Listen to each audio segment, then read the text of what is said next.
Hello story lovers, welcome back to my channel. Prema Pallaki part 125.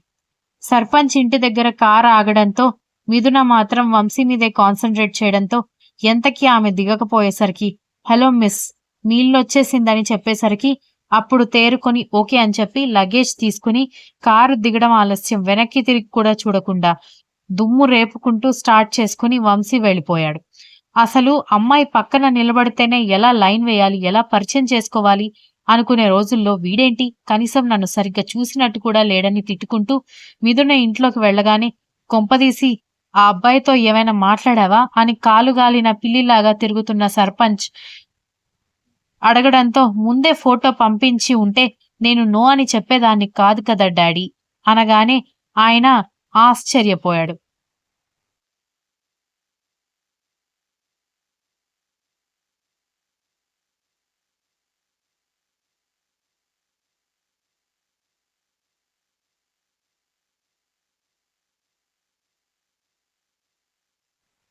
ఏమంటున్నావు మిథున అని నమ్మలేనట్టుగా అడిగేసరికి వంశీ చాలా బాగున్నాడు డాడీ. ఎలాగైనా అంకుల్ వాళ్లతో మాట్లాడి మా ఇద్దరి పెళ్లి సెట్ చేయండి. నా వెంట వంశీని ఎలా తిప్పుకోవాలో నాకు బాగా తెలుసు అంది మిథున. మంచి సంబంధం మిస్ అవ్వడమే కాకుండా వాళ్ళ దగ్గర గౌరవం పోతుందని భయపడిన సర్పంచ్ మొహంలో ఎక్కడా లేని రిలీఫ్ వస్తే నువ్విదే మాట మీదుండు. వాళ్ళు ఊరు దాటి వెళ్లేలోపు మీ పెళ్లి పూర్తి చేసి అప్పగింతలు కూడా చేసే బాధ్యత నాది అనగానే మిథున రెస్ట్ తీసుకోవడానికి రూంలోకి వెళ్ళిపోయింది.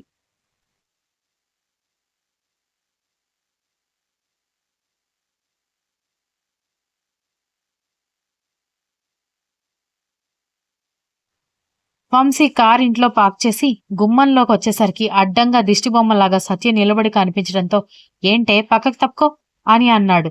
నేను ముద్దు పెట్టినా నీలో ఎలాంటి రియాక్షన్ లేదు గాని అదెవరో సిటీ నుంచి వస్తుందనగానే ఊపుకుంటూ పికప్ చేసుకోవడానికి వెళ్ళిపోయావా అనగానే మార్నింగ్ నుంచి ఆమె తప్పించుకుని తిరిగింది అన్న విషయం గుర్తురావడంతో దొరికావే అని అనుకుంటూ అది నా ఇష్టం, మధ్యలో నీకేంటి నొప్పి అన్నాడు.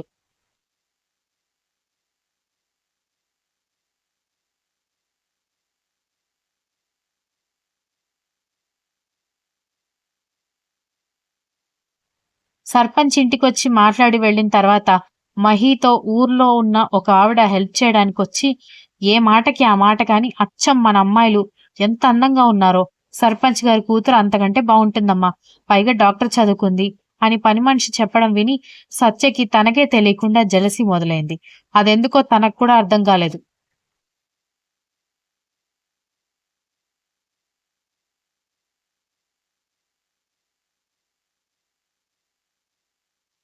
దాంతో వంశీ వచ్చే వరకు భోజనం చేయమన్నా కూడా చేయకుండా కాలుగాలిన పిల్లిలాగా తిరుగుతూనే ఉండి వంశీ రాగానే ఎదురు వెళ్లి అడిగి మిథున కొట్టుకున్న పర్ఫ్యూమ్ స్మెల్ రావడంతో ఇది అమ్మాయిల పర్ఫ్యూమ్ అని అర్థమై కడుపు రగిలిపోతుంది సత్యకి. ఇప్పుడు వంశీ నా ఇష్టం అని అనేసరికి అది తారాస్థాయికి చేరిపోయింది. నా ఇష్టం ఏంటి, నా ఇష్టం అని అంటున్నావు? నువ్వు ఏ అమ్మాయితో పడితే ఆ అమ్మాయితో తిరుగుతూ ఉంటే నేను చూస్తూ ఊరుకుంటాను అనుకుంటున్నావా అనగానే యాటిట్యూడ్గా ఒక స్మైల్ ఇచ్చి తిరుగుతానే, మధ్యలో నీకేంటి బాధ అని మీదకొస్తూ ఉంటే దాని కాళ్ళు నీ కాళ్ళు విరగ్గొడతానని అండంతో అసలు నీ ప్రాబ్లం ఏంటో చెప్పకుండా ఎందుకింత రచ్చ చేస్తున్నావు అని అన్నాడు.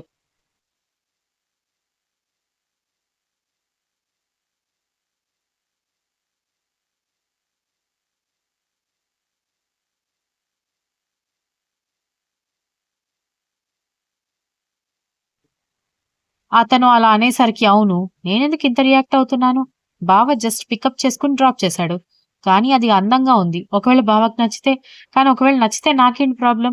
అని అనుకుంటూ జుట్టు పీక్కుంటున్న సత్యని భుజం మీద వేసుకుని చీకటిగా ఉన్న గార్డెన్‌లోకి తీసుకెళ్లి గోడకి లాక్ చేసి మార్నింగ్ నాకెందుకే ముద్దు పెట్టావు? ఎందుకు ప్రపోజ్ చేశావు? అని అడిగాడు. అందరూ టెర్రస్ మీద ఉండడంతో వీళ్ళనెవరూ గమనించలేదు.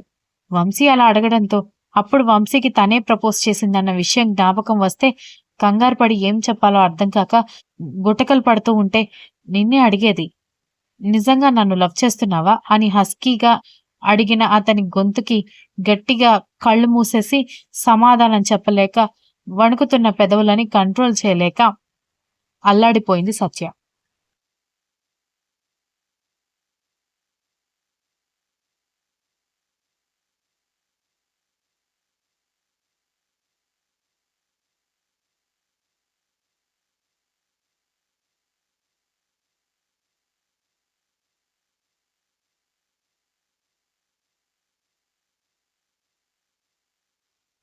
ఆ రోజు మధ్యాహ్నం మైథిలి వాళ్ళ అక్క రూమ్ మొత్తం అబ్జర్వ్ చేసి వచ్చిన కిరణ్ వీర్ ఫ్యామిలీకి దూరంగా నిలబడి మాట్లాడుకుంటూ ఉంటే, ఏంటన్నయ్యా ఆ సిద్ధుగాడ వదిన్ని దూరం చేసింది.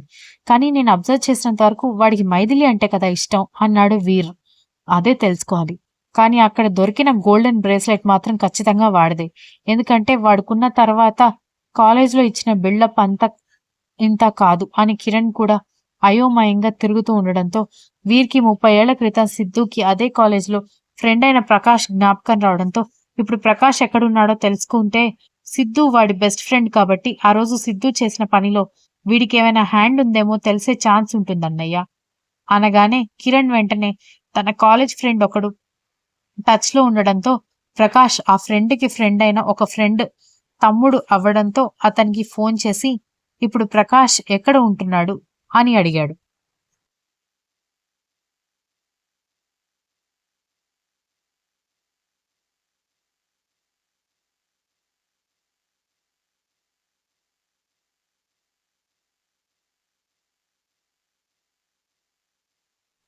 అప్పుడు ఆ సిద్ధుగాడితో ఫ్రెండ్‌షిప్ చేసి చదువు అటకెక్కించేశాడు.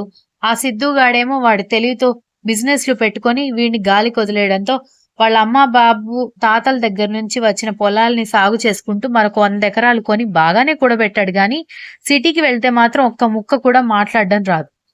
ఇప్పుడు ఆ ఊరి పక్కనే ఉన్న వారు ఒక ఊర్లో ఉంటున్నాడని చెప్పడంతో అడ్రెస్ షేర్ చేయమని చెప్పి రేపే వెళ్లి వాడిని నిలదీయాలని అనుకున్నారు.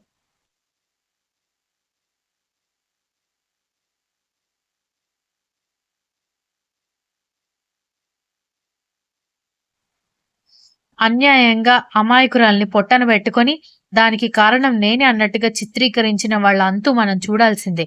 అసలెప్పుడో శిక్ష పడాల్సిన వాళ్ళు ఇన్ని రోజులు హాయిగా ఉన్నారు.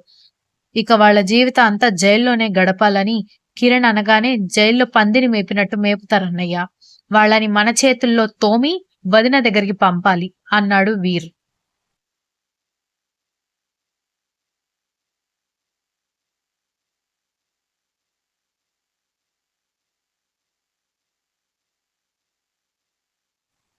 మేడ మీద పడుకుందాం చల్లగాలి వస్తుందని ధృతి గోల చేసేసరికి ఇది పల్లెటూరు దోమలు కుడితే తెల్లవారేసరికి మలేరియా వస్తుందని ఆదిత్య అనగాని అబ్బబ్బా జెట్ కాయిల్స్ పెట్టుకుని పడుకుంటే సరిపోతుందని అంది హైందవి. వీర్ కిరణ్ పిట్టగోడని ఆనుకుని మాట్లాడుకోవడంతో ఇంకొక చివర ఉన్న ఫ్యామిలీ మెంబర్స్ కి వాళ్ళ మాటలు వినిపించలేదు.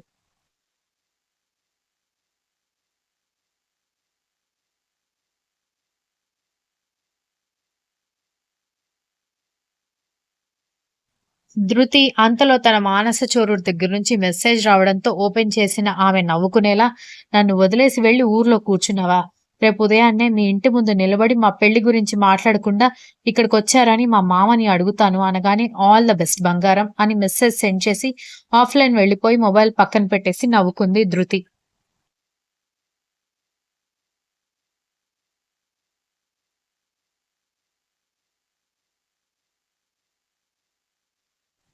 దితి బెడ్‌షీట్ చాటున నడుం మీద చేతులతో ముగ్గులు వేస్తున్న శక్తి చేతిని నెట్టేస్తూ, ఇంతమంది ఉంటే నీ ఆటలేంటి బావ? కాస్త డిస్టెన్స్ మెయింటైన్ చేయమని అనేసరికి, ఇంకా ఎంత డిస్టెన్స్ మెయింటైన్ చేయాలి? ఇంకొకసారి డిస్టెన్స్ అన్నావనుకో తన్నులు తింటావని దుప్పటి చాటున ఆమెను దగ్గరికి లాక్కొని వీపు మీద ముద్దు ముద్రలు వేస్తూ ఉంటే, జస్ట్ అతను ఆమె వెనుక పడుకున్నట్టుగా అనిపిస్తుంది ముందున్న అందరికి.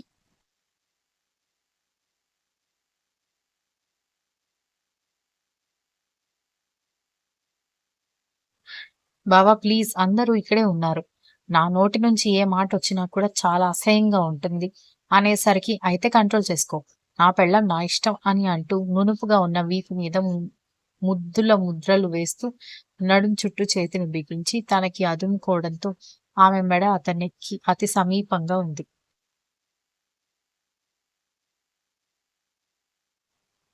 అతని పెదవుల మాయకి గొంతులో నుంచి అరుపు బయటికి రాకుండా చాలా కష్టంగా కంట్రోల్ చేసుకుంటూ దితి అతన్ని దూరం పెట్టడానికి ట్రై చేసింది కానీ ఆమెకి ఆ అవకాశం ఇవ్వట్లేదు.